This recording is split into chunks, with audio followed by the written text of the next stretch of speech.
Quererse libre, un intento de humanizar la realidad. Quererse libre, con Lía Méndez, Fortunato Morrone y Pía Argimón. Quererse libre, un programa para la libertad. Para la libertad, sangro, lucho, pervivo para la libertad. Mis ojos y mis manos como una... Para la libertad. Tenemos para hablar. Hola, buen día. ¿Cómo están? Acá estamos nuevamente. Voy a hacer un poquito de ruido. Voy a mover el micrófono. Ahí está. Listo. Buen día para todos. ¿Cómo están? Muy bien. Buen día, Gustavo Tenaglia. Buen Tenemos día. un invitado hoy en el piso. Ah, no lo había visto. ¿Qué tal, Gustavo? Hola Fortu, hola Lía. ¿Cómo estás? Muy bien. Bueno, acá estamos para la libertad. ¿Qué semanita tuvimos, no? Y la semanita que vamos a tener. Y las que se van a venir, sí. Sí, sí. A mí me preocupa mucho esta instalación brutal de violencia. No es nueva el crecimiento de la violencia, pero particularmente en esta etapa que estamos de campaña electoral es salvaje. Digamos, de alguna manera se podía suponer o intuir que iba a haber situaciones muy complicadas, generadas, intencionadas, para embarrar la cancha. Bueno, es una elección muy particular esta, ¿no? Después de muchos años de la misma línea política, digamos, porque ha estado Néstor Kirchner y Cristina Kirchner, dos presidentes, en 12 años, pero la misma línea política. Y la oposición se viene mostrando, digamos, con una actitud sumamente cruenta para evitar una posibilidad de continuidad, no ya Cristina Kirchner, pero bueno, el candidato del Frente para la Victoria, que es Scioli, de algún modo seguiría, en principio, la línea de este proyecto político y bueno, y las fuerzas que se oponen para que eso suceda son muy grandes, ¿no? Lo que sucede es que el problema que tenemos es que, digamos, las fuerzas que se oponen son fuerzas brutales, no son fuerzas que partan, digamos, de una propuesta, un proyecto político alternativo. Entonces voy a decir, bueno, esto es fuerte, es un proyecto político, claro. Entonces, digamos, como eso no existe, independientemente de la postura, es como decirte, si es que es posible la objetividad, yo creo que no, pero lo más objetivo posible, es decir, si vos pudieras poner sobre la mesa, aunque no coincidas con uno de esos proyectos, pero si podés poner sobre la mesa dos proyectos con una dirección clara, y que además, bueno, sea algo que beneficie, por supuesto, al conjunto de la sociedad, para que pueda ser verdaderamente una opción de voto, sería, ¿cómo decirte? Eso sería realmente interesante, ¿no? Pero poner de un lado, estás intentando hablar y no te dejo. Hoy estoy con el helado que no lo suelto. Habla tranquila, ningún problema. Este es tu programa, así que... No, pero bueno, ahora voy a respirar y vas a poder hablar. Sí. No, después me olvido lo que tengo que decir. No, lo digo porque parte de esa reacción brutal es la confusión, es la manipulación. Y realmente lo quiero plantear esto independientemente de a quién adhiera uno políticamente, pero me parece que a nosotros lo que nos interesa desde este programa es poder dar como opciones en el sentido de que la gente tenga toda la información, tenga algún elemento de análisis de las propuestas, de la gestión incluso de los funcionarios que luego de una gestión después se proponen como candidatos, y que la gente por lo menos sepa cómo encontrar esas herramientas que le digan, que le permitan elegir con libertad, que tiene, por eso repetía un poco al inicio el estribillo de la canción nuestra de la cortina musical, ¿no? Poder ser libre y poder elegir con libertad. Entonces, hoy lo que vemos es que todo va en contra de esa posibilidad de que seas libre, de que tengas opciones, de que puedas con tranquilidad elegir lo que para vos sea lo mejor para continuar la vida de este país y de todos nosotros. Hoy todo se presta a la confusión, a la duda, a la mentira, a la sospecha, a embarrar la cancha. Entonces eso me hace dudar de esas posiciones políticas, porque si tenés un proyecto solvente, tirás con eso, vas con eso, no necesitas embarrar nada, todo lo contrario, necesitas espacio para desarrollar la propuesta y mostrar gestión en los casos de candidatos, que creo que prácticamente todos, los 3 candidatos a presidente, todos tienen gestión. Todos tienen errores, no hay ninguno que pueda exhibir una gestión maravillosa, donde todo ha sido impecable. Y bueno, nosotros también sabemos que el error es parte del aprendizaje. El tema es la diferencia entre el error y la mala fe. Es la dirección que se lleva, que le dan a las acciones o a la gestión.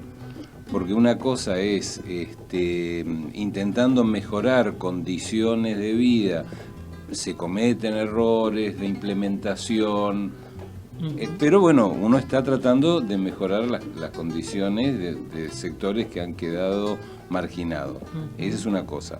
Otra cosa es una gestión donde solamente, digamos, se muestra cartón pintado como para... como para simular que se está haciendo y hacemos y finalmente no se hace nada para mejorar la calidad de vida de la gente. Sí. Lo único que se hace es, bueno, qué sé yo, pintar de amarillo algunas cosas. Perdón, discúlpenme, se me escapó. Tenés un problema con el amarillo vos, porque siempre que hacemos programas políticos, vos hablas del amarillo. Aparte trae mala suerte. Yo es la segunda vez que vengo y el problema del amarillo ya estaba presente en el programa anterior. Me gusta el amarillo. Bueno. Hola, Pía. Buenos días. ¿Cómo andamos? Buenos días. Muy bien, ¿cómo están ustedes? Muy bien, acá estamos con un invitado. Sí, qué alegría verte, Gustavo, Hola, Pía. otra vez. ¿Cómo estás? ¿Bien? Muy bien. Nos interesó invitarlo a Gustavo porque... Él integra el Instituto Humanizar, que, bueno, lo que hace es promover el instituto el desarrollo de políticas públicas en distintas áreas.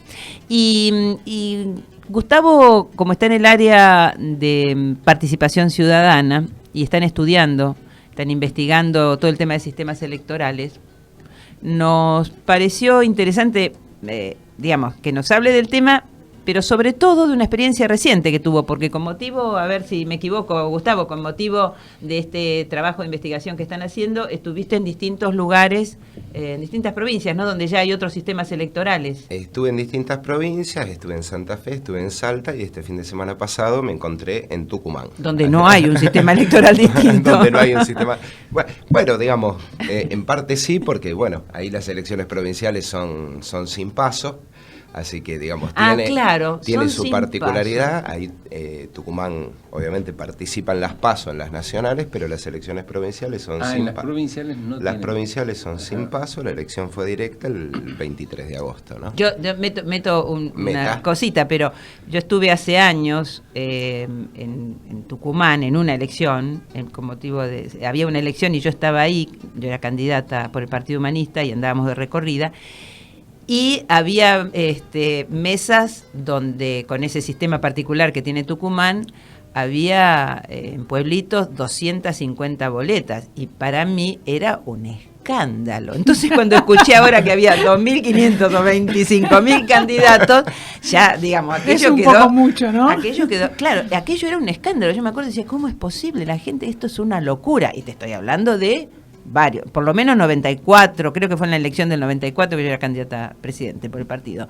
Y para mí era escandaloso y yo no podía entender cómo eso era posible. Y ahora bueno, todo progresa. ¿Cómo es esa experiencia, Gustavo? ¿Puedes contarnos? sí, claro, digamos. Bueno, Tucumán lo que tiene es un sistema particular provincial que tiene una figura que se llaman acoples. Entonces es como, digamos, un candidato, digamos, en este caso lo que se daba era intendentes, puede llevar una cantidad ilimitada de acoples, de listas, a candidatos a concejales. Entonces, no sé, por ejemplo, yo me encontré principalmente en un municipio que es Bellavista, que elegía 10 concejales, ¿no? Que renueva completo el Consejo Deliberante, ¿no? Digamos, no tiene renovaciones parciales, hoy hay elecciones cada 4 años, renueva todas las autoridades provinciales. Entonces, para elegir 10 concejales había más o menos entre 1.500 y 2.000 candidatos. Eran casi todo el pueblo. ¿Cuánto tarda Eso sí, eso Claro, es interesante. Casi todo el pueblo se presentaba. Bueno, está bien. ¿Cuánto tarda la gente en elegir? No, la gente, mira, Es muy interesante. yo creo hay una cosa que me gustaría, digamos, aclarar y que la estamos intentando estudiar, que es muy difícil, pero que voy a intentar transmitir porque nosotros desde acá, desde Buenos Aires, ¿no? Y creo que, digamos, pasa lo mismo con cualquiera de las grandes ciudades, pero tenemos una imagen, una idea de cómo es el voto en las provincias del interior, que, digamos, ya llamarlas de ese modo está mostrando una ubicación, una imagen que tenemos de las provincias, ¿no? Del interior, ¿de dónde, no? Digamos, Somos el o exterior. dónde estamos nosotros, estamos Somos en el el exterior, ¿no? Si eso es el interior. Pero digo, no es un tema menor porque todo eso es un tema de investigación, porque hay una imagen construida de cómo es el voto. Yo realmente me quedé como sorprendido con mis propias creencias y cómo me encontré con una realidad que no coincide, ¿no? Realmente se ve cuando uno está ahí, y por eso digo que es, digamos, opinar a la distancia, y la imagen que uno se arma a la distancia puede ser muy distante, ¿no? De lo que es la realidad, y es muy fácil construir una imagen degradatoria, digamos, desestimar. Es fácil manipular también, si no se tiene idea.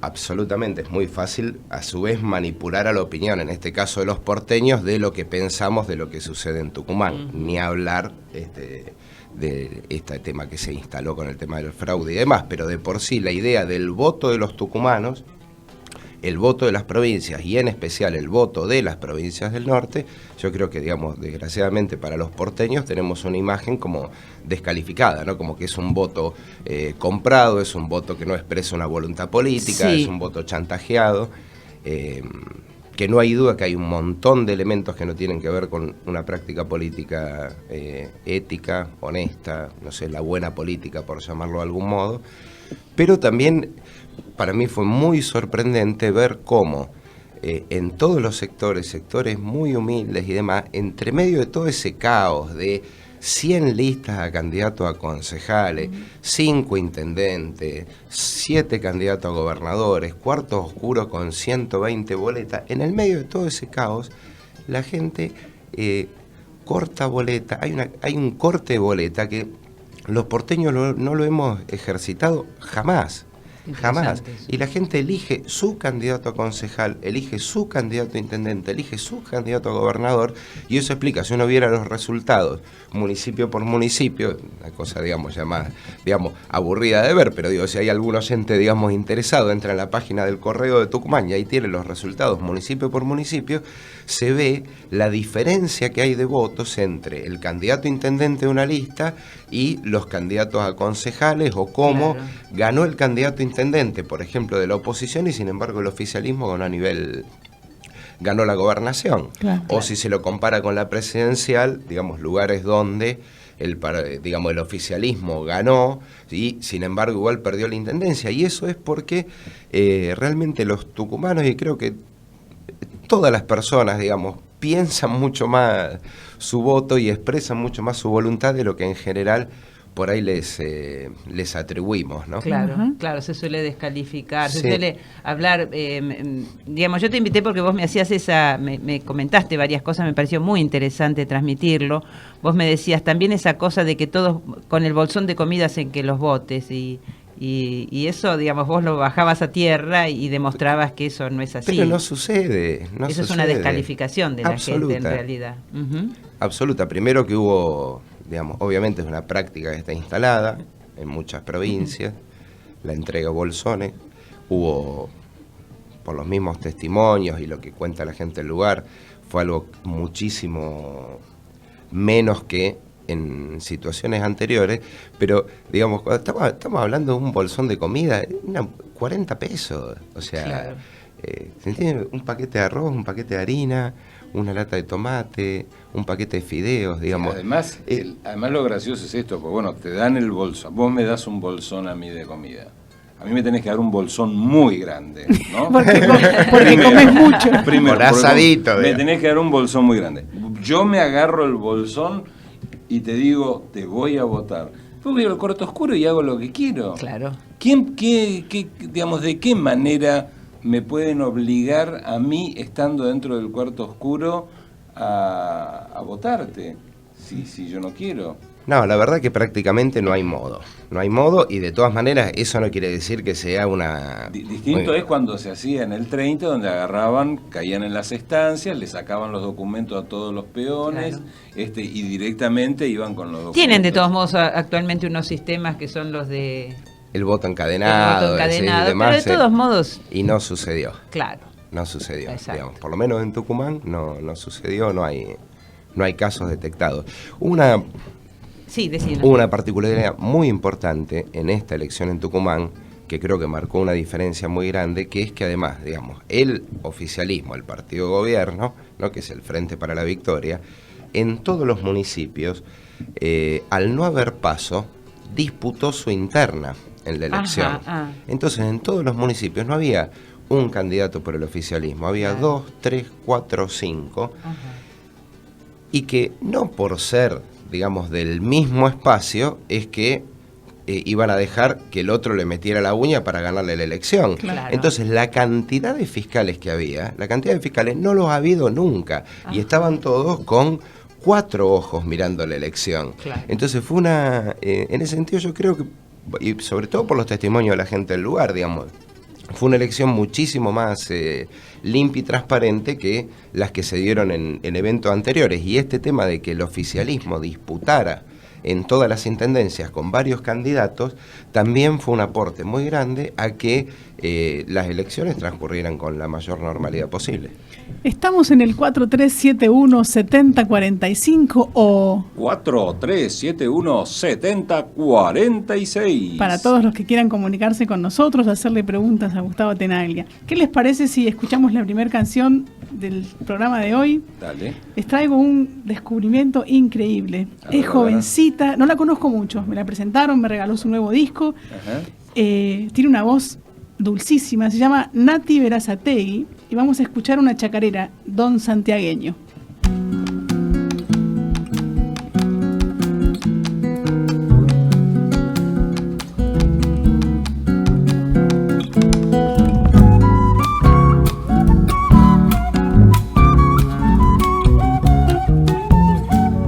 Qué historias, don santiagueño, remar en la tierra seca, con un arado por barca bajo el rigor de la siesta.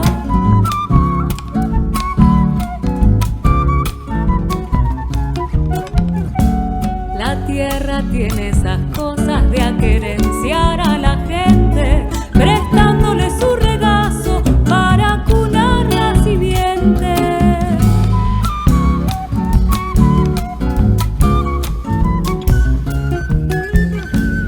Se habrá coqueado la bronca cuando una helada temprana pasó quemando los brotes de la esperanza sembrada. Si el sol dibuja en los surcos el cóndor de su sombrero, el llanto que no ha llorado vendrá por los aguaceros.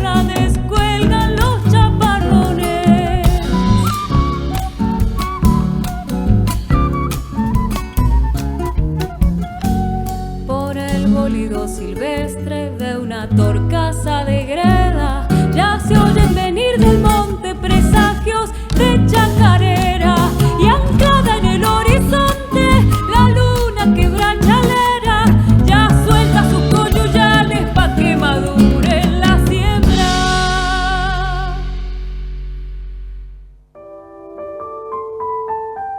Quererse libre, una sinfonía que hay que saber escuchar.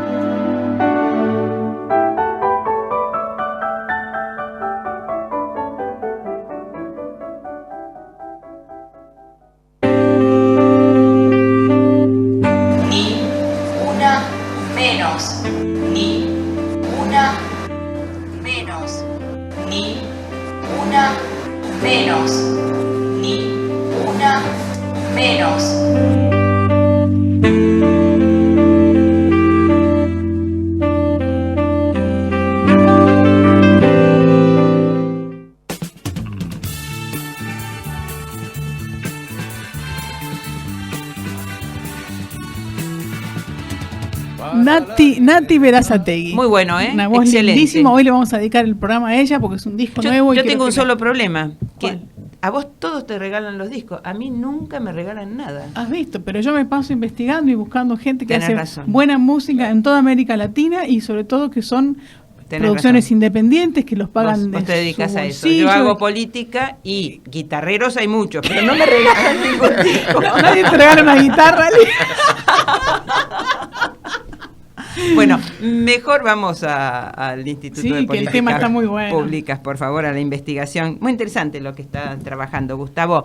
Pero, digamos, pero esta investigación y este trabajo te llevó a Tucumán y entonces estuviste el día de las elecciones y el día siguiente y pudiste ver cosas que me parece que también te aportan oníricas para tu trabajo. No, aporta mucho. Yo creo que, digamos, más que... digamos, excede, ¿no? La complejidad de lo que se vivió ahí ya es para sociólogos, ¿no? Digamos, pues realmente es para una investigación. Lo cuento amenamente, digamos, como fue, o una parte de la anécdota, pero para mí describe mucho, ¿no? Yo me levanté el lunes en Bellavista, justamente uno de los municipios donde ganó la oposición, o sea, ganó un candidato radical, Salazar, absolutamente inesperado, ¿no? Y sin embargo ganó. Fraude. Y los tres candidatos, digamos, del oficialismo inmediatamente reconocieron el triunfo del candidato opositor, o sea, todo sucedió con naturalidad, con mucha normalidad, claro. Digamos, el que estaba contento por haber ganado estaba contento, los que habían perdido estaban enojados y tristes, pero digamos, terminó todo tranquilo, y nos fuimos todos a dormir. Me levanto el lunes a la mañana, voy a tomar un café, estoy tomando un café, leo el diario La Gaceta de Tucumán, que es un diario que justamente, digamos, el chiste local es que a la derecha de la Gaceta hay un muro, ¿no? O sea, claro. Es justamente muy opositor al gobierno provincial y al gobierno nacional, o sea, al oficialismo. En el diario de La Gaceta, ya sabía de la noche anterior que había habido quema de urnas, toda una gran confusión, se hablaba de la muerte de un gendarme, todo el mundo mandaba por WhatsApp que se había matado un gendarme. Bueno, digamos, leo en La Gaceta, que era el único diario que había, lo leo, explicaban los hechos, no había ningún gendarme muerto, le habían pegado un piedrazo en la cabeza, eso sí, estaba herido, pero no le había pasado nada, y en una nota al pie, complementaria, ya desde el título, ¿no? Un candidato opositor quemó las urnas. Un candidato opositor, o sea, opositor en Tucumán quiere decir, decano quiere decir de Macri, ¿no? O sea, el Acuerdo por el Bicentenario, que es la fuerza provincial que llevaba como candidato a Cano, que es una coalición de radicales y alguna fuerza más como candidato a gobernador, están aliados a nivel nacional con el PRO, y dentro de la interna del PRO ellos están apoyando la candidatura de Mauricio Macri. Ajá. La nota de La Gaceta, diario opositor, desde el título ya anunciaba que el que había quemado las urnas era un candidato, no un supuesto militante, no, un señor que era candidato, que estaba en la lista de candidatos del Acuerdo del Bicentenario, o sea, el aliado del PRO a nivel provincial. Bueno, leí la nota, nada, ahí quedó. Dijiste, la cosa. Estamos todos locos. Y bueno, acá, digamos, cosas que pasan, digamos, la práctica política está muy viciada, digamos, en todos lados. Vos entendiste, digamos, un perdedor se enojó no y quemó las urnas, claro. Quemó las urnas y bueno, digamos. Cuyo resultado era previsible, digamos. Si no es que quemó para que no se conociera el resultado. Si uno recorre un poco, digamos, las provincias y sale un poco de las grandes ciudades de las provincias y se mete tierra adentro, como tuve oportunidad de hacer por este trabajo y por otras actividades, con Lía hemos ido también con distintos motivos, hemos recorrido muchos lugares, y te metes y ves que, bueno, digamos, la Argentina es algo, digamos, no es igual a Buenos Aires en todos lados, ¿no? Digamos, no es, no sé, uno tiende a proyectar todo como lo que lo conoce, ¿no? Que todo el mundo es como su mundo, y la realidad no es así, hay otras idiosincrasias, otras formas. Bueno, pero ahí quedó. Transcurría el día, terminé de recorrer el lugar, me vuelvo a San Miguel. Llego a San Miguel de Tucumán a la noche, me siento en un bar, donde voy siempre, que estaba a 1,5 cuadras de la plaza, escuchaba que había bochinche, pero yo no sabía, realmente no sabía por qué era. Entonces me pongo a ver la televisión del bar y movilización y denuncia por el fraude en Tucumán, fraude en Tucumán. ¿El canal era nacional o era un canal? No, un canal provincial. Okay. Tampoco muy amigo, obviamente, del gobierno, ¿no? Y tenía un grupo de señoras sentadas atrás que las escuchaba indignadas, ¿no? ¿Cómo puede ser? ¡Qué barbaridad! Digamos, se han robado los votos. ¡Qué injusticia! ¡Delincuentes, delincuentes! Entonces yo digo, bueno, digamos, pasó algo más. Claro. ¿No? Entonces le pregunto a la señora y me dice, no, el gobernador se ha robado los votos, es un delincuente, se ha robado los votos, han quemado las urnas. Era tanta la atmósfera que había pesada, de que el gobierno provincial había hecho fraude, que a mí lo que me pasó es que dudé de lo que había leído. No. Pero pensé, claro, o sea, entiende. dudé porque era demencial, sino, o sea, una plaza con un montón de gente, la gente en los bares, la televisión, todo. Yo dudé de lo que había leído. Entonces me levanté y le pido al mozo del bar si tiene la Gaceta de hoy. Y vuelvo a leer la nota. Digamos, y si alguien tiene una duda, en mi Facebook está la foto de la nota. Ajá. De la Gaceta, la publiqué. Y yo había leído bien. Entonces las urnas las había quemado un candidato opositor. Claro. Entonces yo le pregunto a la señora que tenía al lado, con mucho cuidado, porque además había una tensión, había mucha violencia en el aire. Le digo a la señora, le digo, pero señora, le digo, ustedes están acá, están por ir a manifestarse a la sede de Cano. Me dice, no. Acá el gobierno con Alperovich, que se robó los votos y quemó las urnas. Le digo, pero señora, a ver si yo... Digo, la Gaceta. Le digo, la Gaceta de Tucumán, ¿no es que es un diario, digamos, opositor al gobierno? Sí, claro, me dice. Le digo, señora, mire lo que dice la Gaceta de hoy. Yo te juro, la mujer tenía, pero los ojos como el 2 de oro, o sea, no podía creer lo que estaba leyendo. Se hizo un silencio en la mesa. Y yo le dije a la señora, le digo, mire, me parece hasta sano que haya distintas opiniones, ¿no? En la política, digamos, yo personalmente tengo grandes diferencias con un montón de cosas que suceden en Tucumán, con toda una práctica política que hay en Tucumán, y que no es del oficialismo, estoy hablando de la práctica política en Tucumán. Los municipios que ganó la oposición, los ganó utilizando las mismas prácticas. Claro. ¿Sí? Las mismas prácticas que critican. Las mismas prácticas. Cuando se habla de bolsones, cuando se habla de clientelismo, es la práctica política que hay en la provincia, no la que hace un partido en la provincia. Claro. Entonces, digo, cuando un sector sale a denunciar fraude, clientelismo y demás, en todo caso tendría que renunciar a lo que también obtuvo, ¿no? Porque, claro, digamos, realizan las mismas prácticas. Pero bueno, digamos, cerrando la anécdota, no sé cómo transmitir lo que viví ahí, pero era una cosa como de sueños, ¿no? Medio como contagia demencial, eso? como una especie Sí. de pesadilla. Me fui a dar una vuelta por la plaza, bueno, era tremendo, ¿no? Digamos, cosas prendidas a fuego, bancos destrozados, hubo una represión muy desacertada, obviamente, digamos, injustificable. Como toda represión, claro. Por parte de la fuerza que custodiaban la seguridad. También, digamos, al día siguiente había todo un informe con fotos y videos de que un sector de un sindicato, la bancaria, que, digamos, se lo vincula a haber organizado la movilización, o sea, no fue una movilización espontánea. Claro. Después mucha gente prendió espontáneamente, eso seguro. Y porque van cargando... Pero porque van cargando el las ambiente, tintas, claro. y antes de la represión hubo una lluvia de pedradas sobre la Casa de Gobierno y un intento de ingresar. Están las vallas rotas, yo las vi, tengo las fotos, digamos. Se intentó ingresar desde el lateral, ¿no? Donde estaba el grueso de la gente, aumentando la tensión, ¿no? Yo creo que lo que se quería... que eso Era provocar no Sí. justifica la represión, No, porque absolutamente. ninguna represión es justificable. Obviamente. Digo, Exacto. de eso para que quede claro, pero yo creo que lo que se quería por parte de los sectores que impulsaron esa movilización es que las cosas terminaran en lo que Como terminaron. Claro, con un muerto o un herido o algo Mientras por el Sí, sí. estilo. mientras tanto, en Buenos Aires se hacía cargo el gobierno nacional de lo que estaba pasando en Tucumán. Ajá. Fue muy raro también eso que pasó, porque se supone que eso es responsabilidad de la provincia, De la ¿cierto? provincia, de la sí. Junta Electoral.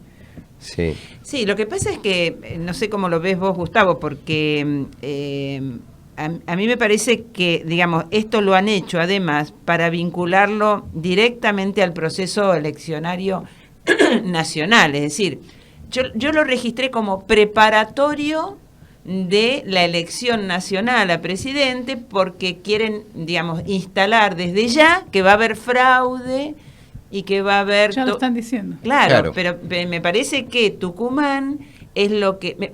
yo lo registré como una cosa armada, pero con miras a aquello otro, que es octubre, ¿no? Digamos, yo pienso, digamos, bueno, digamos, todos pensamos cosas, ¿no? Tenemos opiniones, pero la verdad que después de ver toda esa escena ahí, de ver todo ese manejo que se había hecho desde determinados medios hegemónicos, ¿no? Digamos, el mismo problema que hay a nivel nacional se replica en todas Sí. las provincias, yo recordaba algo, ¿viste? Cuando pasa algo, digamos, y te queda como descolgado, ¿no? Que no lo podés asociar bien a qué responde, que es que en la previa de las PASO nacionales, de la elección de agosto, y sobre todo el mismo día de las PASO, desde el PRO empezaron a repetir como loros el tema de la transparencia, la transparencia, la transparencia, la transparencia, la transparencia. Yo me acuerdo, digamos, que inclusive en aquel momento, en charlas, algún periodista y demás, se tomaba como que habían agarrado ese tema para no tener que hablar de la derrota, Claro, sí. como una fuga. Sí. Bueno, yo hoy pienso otra cosa. No, claro. Yo creo que ya empezaron desde ese momento... eran los cimientos. Empezaron desde ese momento a instalar el tema de que las elecciones en Argentina no son transparentes. Claro. Después, claro, digamos, yo que vengo siguiendo en esto de ir siguiendo el proceso de las elecciones en Tucumán, ya como desde 15 días antes, se veía publicado en varios diarios, digamos, obviamente, digamos, contrarios al oficialismo, esto de que Mansur y Cano, ¿no? Mansur el candidato oficialista, Cano el candidato opositor, estaban parejos. Dato que no coincidía con la percepción de nadie, ni de la misma gente de Cano, gente que conozco y con la que charlamos. O sea, ninguno tenía ninguna duda de que no ganaban la elección, Claro. digamos. Scioli sacó más del 62% de los votos en la provincia de Tucumán. Ajá, claro. Más del 62% Más que de los Mansur, votos. digamos. Muchísimo más que Mansur, que sacó Claro, el 54%. claro. O sea, la fórmula presidencial sacó casi 10 puntos más. Que se corrobora eso que vos que el decías al candidato a principio, gobernador. que la gente además vota, Piensa corta su boleta, voto. no, sí. No Es muy se la interesante. chantajea tanto. Así que... Eso que vos decías, que suponés que ya venían preparando... Claro, entonces, digamos, van instalando el tema de la paridad, Sí. que están parejos, porque, digamos, para poder hablar de fraude, Claro. digamos, Es primero como una tenés que sorpresa plantear una... después que pierde. Claro, digamos. si la elección está cantado que el que gana es el candidato tal, el candidato opositor no puede decir fraude, digamos, se mueren todo de risa. Entonces Claro. tenés que instalar que no hay una definición para después poder meter la idea de fraude. Y Yo creo que Durán Barba tiene una bola de cristal. sí, no, eso o, pensaba. O tiene una pitoniza que le dice lo que va a pasar, porque ya en Chaco están sospechando que va a pasar lo mismo. obviamente Claro. en Chaco se va Lo a van repetir. instalando. Porque yo creo que el tema acá no es Tucumán. No, Así El es. tema no es Tucumán. no, Ellos no. Tucumán sabían que ya estaba la elección, estaba perdida. Claro. Lo que están haciendo es una campaña en función de deslegitimar la elección nacional, en la cual saben que van Claro. hacia una derrota segura, digamos, El creería nivel- yo, digamos que... Entonces, digamos, a la derrota inevitable ya están creando el plan B, que Sí. es que decir, si no sucede el milagro, si no se alinean los planetas, que terminemos ganando, el plan B, ¿cuál es? Deslegitimar todo lo que salga electo de ahí. Ya la oposición fijó cuál va a ser el discurso político con el que se para a partir de octubre una vez que pierda la elección. Claro. Es deslegitimar Sí. Lo toda que la... habla de un nivel de violencia en la política. Pero- que Bueno, ese es el increíble, tema, ¿no? Absoluto. Increíble. Bueno, eso mismo se intentó hacer en Venezuela. Bueno. La oposición, lo primero que hizo, Claro. bueno, empezar a generar caos, hablar de fraude. Claro. eh, Pero eso lo preparan, que es un poco lo que decía Gustavo, es decir, si recordás o si atendés cómo venía el discurso, digamos, con anticipación, vas viendo que van preparando. Tenés dos opciones, o vos tenés propuestas concretas y la posibilidad cierta de pelear una elección, honestamente y sensatamente, haces un tipo de campaña. En cambio, cuando vos sabés que no tenés ninguna posibilidad, merced a la cabecita de Durán Barba, instalás otra cosa, instalás la duda, instalás la violencia, deslegitimas todo. Es muy salvaje y muy brutal, ¿no? Es muy cruel. Hablando de posibilidades, ¿tendré yo una posibilidad de compartir una samba que me gusta ¿Cómo no? muchísimo? ¿Cómo no? Estamos hablando de Tucumán. Sí, es una samba muy particular porque es una samba de Marina de Walsh que se llama Barco Quieto y que en esta versión de Nati Berazategui de su nuevo disco Libélula suena lindísima.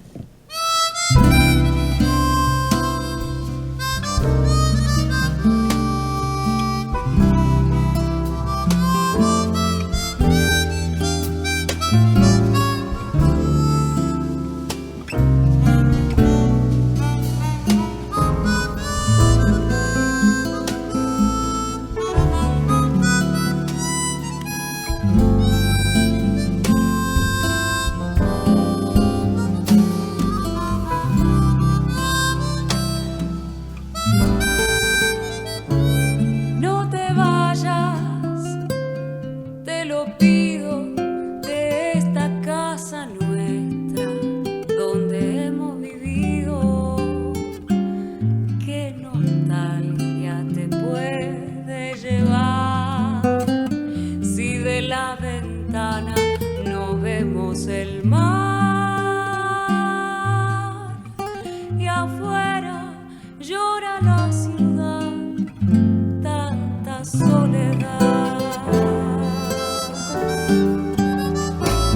Todo cansa, todo pasa y uno se arrepiente de estar en su casa y de pronto se asoma a un rincón a mirar con lágrimas su corazón.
la ciudad tanta soledad.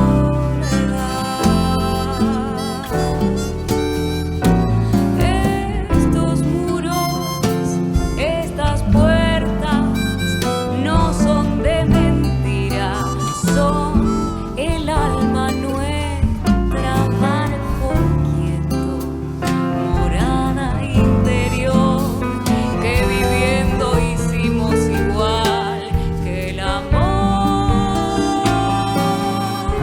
Y afuera llora la ciudad, tanta soledad. No te vayas, quédate, que ya estamos de vuelta de todo. Y esta casa es nuestro modo de ser.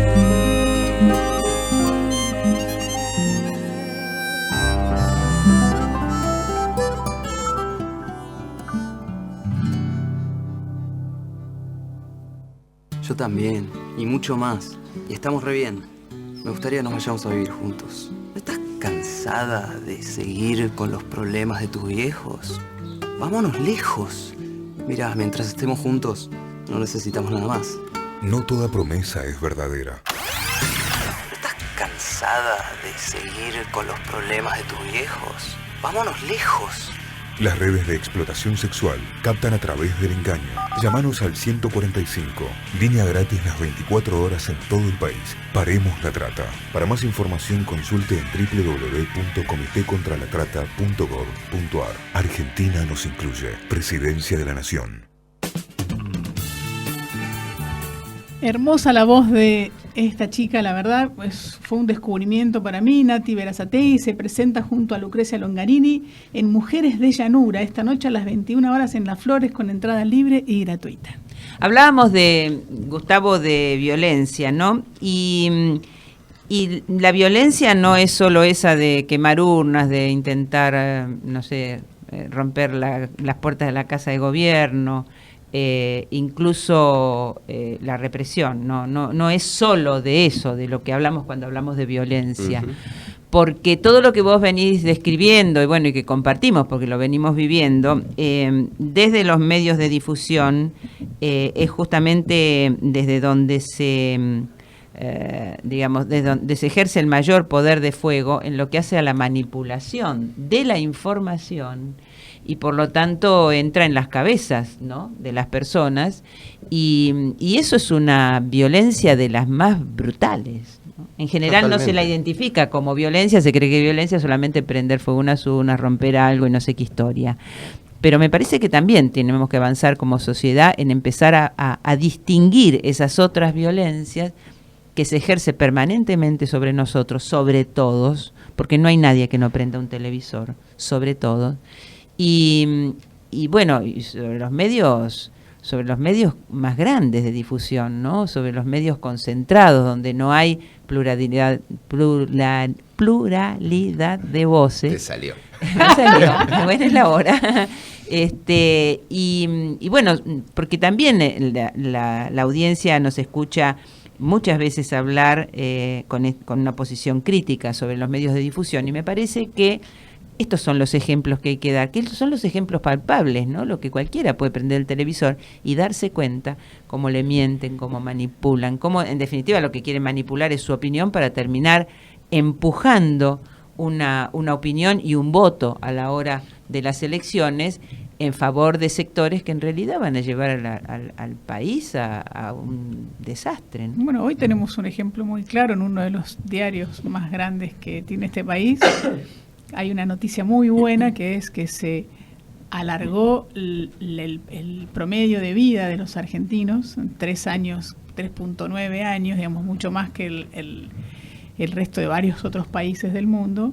Y eso figura chiquitito al pie de la tapa, sin embargo, arriba figura que mueren más de 30.000 argentinos por problemas cardíacos. Es decir, es muy interesante lo que señalas. Aún cuando tenés una buena noticia para dar, sí, tenés que cagarla por algún lado y ponerle un poquito de una manito de bleque. Sí, claro. Sí, eso es una intención clara. Es que las cosas no estén bien, ¿no? Yo reflexionaba también con esto de que se ve en un montón de lugares, digamos, hablo de Tucumán porque es como la última experiencia y es por ahí lo que está también en cabeza de todos, y reflexionando sobre mis propias ideas y prejuicios, ¿no? Sobre cómo creía que eran las cosas, y digo, sí, y creo que cualquiera, digamos, la mayoría de nosotros tiende a pensar que con los bolsones, ¿no? Esa cosa que está tan difundida, que se hace como práctica, ¿no? Con los bolsones le determinan el voto a una persona, y entonces yo digo, a ver, digamos, primero, ¿qué imagen tengo construida del otro? De este otro. Si creo que con un bolsón le determinan a quién votar. Y si creo que es alguien que es tan manipulable, digo, también uno podría reflexionar, a ver, ¿qué lo puede manipular más? ¿Un bolsón con 50 pesos de alimento en un momento donde no hay grandes carencias de alimento? Y si eso le puede determinar el voto, ¿qué le puede hacer? ¿Qué le puede hacer 3 meses de picoteo constante de la televisión a la mañana, a la tarde, Claro. a la noche, diciéndole que lo quieren joder, que lo van a perjudicar, que está inseguro, que le va a pasar algo a los hijos, que le va a pasar algo a él? Digamos, ¿eso no es manipulación? Si un bolsón le determina el voto, ese trabajo asqueroso, sistemático de todos los medios de difusión, radios, diarios, canales de televisión, que le picotean la cabeza de la mañana a la noche, ¿eso no manipula? Entonces yo digo, ¿cómo puede ser que uno pueda decir, ay, le compran el voto con un bolsón, y no se pueda ver entonces, o se desconozca, o se niegue la influencia que entonces ejercen los medios sobre la gente? Porque en definitiva, digamos, lo que estamos hablando es de que lo que hay es una necesidad. Si uno mira lo del bolsón, dice gente que tiene una necesidad de alimentos, y entonces, obviamente, tenemos un gran problema, que es el tema de la falta de participación y la falta de inclusión. O sea, mientras haya necesidad no puede haber democracia real. Claro. Mientras no haya plena participación ciudadana no puede haber democracia real, y entonces pasa un poco como pasa con las grandes religiones. Querés hablar con Dios, es a través mío. Querés resolver tus necesidades básicas, es a través mío. Entonces te doy una muestra de que yo soy la solución dándote un bolsón.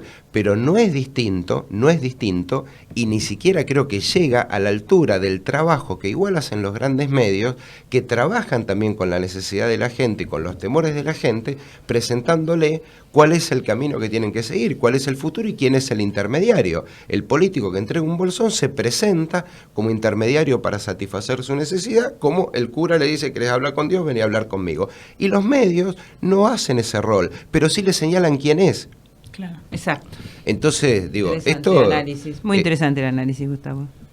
Esto me parece que es lo que estamos intentando investigar y queriendo desarrollar, es que si no hay participación ciudadana, estas situaciones también se van a seguir repitiendo, porque fuera de toda la cretinada que uno pueda ver con el tema de fraude, de instalar la idea de fraude, que además lo que hubo son delitos, no fraude, lo que hubo son delitos, bueno, digamos, todo eso se puede hacer porque también hay una falta de participación, de ámbitos de participación de la gente, de todos los sectores, digo, oficialistas, opositores, digamos, no hay participación de la gente. Como sistema no está habilitado. No, y no hay herramientas en la propia democracia para transformar lo que a uno no le gusta. Claro. Entonces los recursos son, bueno, Es que además se han vaciado los partidos políticos, o sea, solamente han quedado los candidatos, los que hacen marketing y algunos más. No hay militancia en los partidos políticos. Al no haber militancia no pueden ejercer el control en las votaciones. Todo el lío que hubo en la provincia de Buenos Aires de poder trasladar fiscales de un distrito a otro distrito, que al final la justicia se los permitió al PRO, es porque al no tener militantes no pueden controlar. Y este sistema electoral está basado en que los mismos partidos políticos sean los que ejercen el control. No es el Estado el que tiene que controlar las elecciones, sino que son los mismos partidos políticos a través de sus militantes los que tienen que hacer el control. Como el único partido que realmente ha quedado con cierta militancia es el Frente para la Victoria o el Partido Justicialista, digamos, en general, en todas sus ramificaciones. Y el resto de los partidos no tienen militantes. Entonces, un problema que tienen ellos se lo quieren atribuir al Estado Nacional. Entonces, son ellos los que no pueden resolver ese problema, entonces dicen, no, arreglámelo vos. Entonces, primero lo acusan de que hace fraude, y después le pide que le resuelva un problema que tienen ellos. Además han salido a pagar fiscales, y dicho por ellos, ¿no? Que bueno, que al no tener militancia han salido a pagar fiscales. Lo que pasa es que si vos, para el que no está en la práctica militante política, hay cosas que no se entienden, pero no es lo mismo un militante que pone corazón, que pone convicción, cuidando un voto, que alguien a quien le pagás, que su trabajo posiblemente lo pueda hacer a medias, o bueno, o sí convicción. O sea, un voto se cuida desde otro lugar, ¿no? Y no desde un sueldito, desde una remuneración. Entonces, también se les, digamos, tienen un problema con eso. Lo que pasa es que los partidos se han ido vaciando de militancia, bueno, también un poco por la dirección que han ido asumiendo los dirigentes de los partidos, que han desvirtuado absolutamente la ideología y la doctrina. Qué loco cómo está vinculada la violencia en los medios con la violencia en la política, ¿no? Absolutamente. Es un nudo ahí que se hace. Hoy se nos fue el programa con todo esto, pues un temazo, pero una de las buenas noticias que yo traía para contarles es que Walmart en Estados Unidos ha dejado de vender rifles. ¿Saben esa escena que pasó, que mataron al camarógrafo y a la periodista? Bueno, se abre todo un debate con respecto al tema de las armas y creo que son 269.000 armas que hay. Pero no armas, rifles dejó de vender. Sí. Claro, un tipo de armas. Pero bueno, su mayor, digamos, producto, lo que más facturación le da a Walmart en Estados Unidos es la venta de armas. Claro. Y dejó de vender rifles. Ya como decir, bueno, muchachos, se nos fue la mano, paremos. Lanzagranada no vendemos más. Claro, pero no deja de ser eso, que nosotros lo hemos instalado desde el humanismo hace mucho tiempo. Bueno, en buena hora, que lamentablemente, como siempre, tienen que suceder tragedias para que se ponga el tema a debatir. A veces es como una pantalla, digamos, hay que salir con algo, entonces salen con eso y después todo vuelve a ser lo mismo, porque el negocio es lo que está a la base.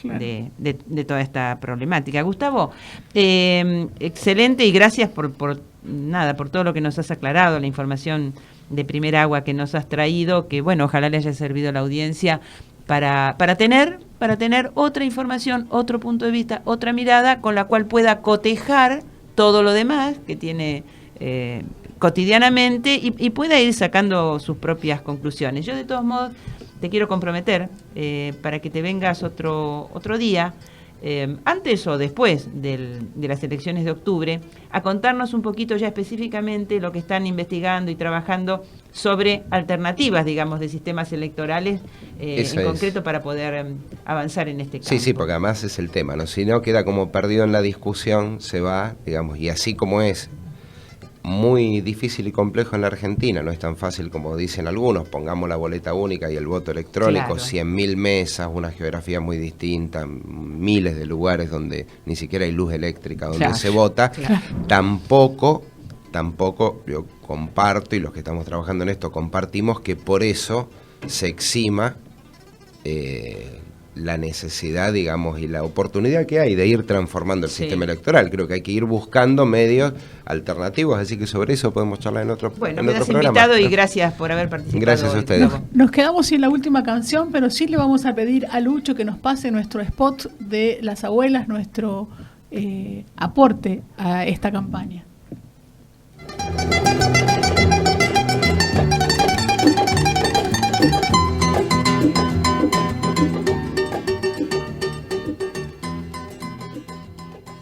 No le dejes a tu hijo la herencia de la duda. Resolvé tu identidad ahora. 011-4384-0983 www.abuelas.org.ar. Bueno, hoy ya nos despedimos. Esperemos que les haya gustado el programa de hoy y haber hecho un aporte a la libertad. Buen fin de semana para todos. Chau. Un gusto, hasta luego. Chau. Mis ojos y mis manos, como un árbol carnal, generoso y cautivo.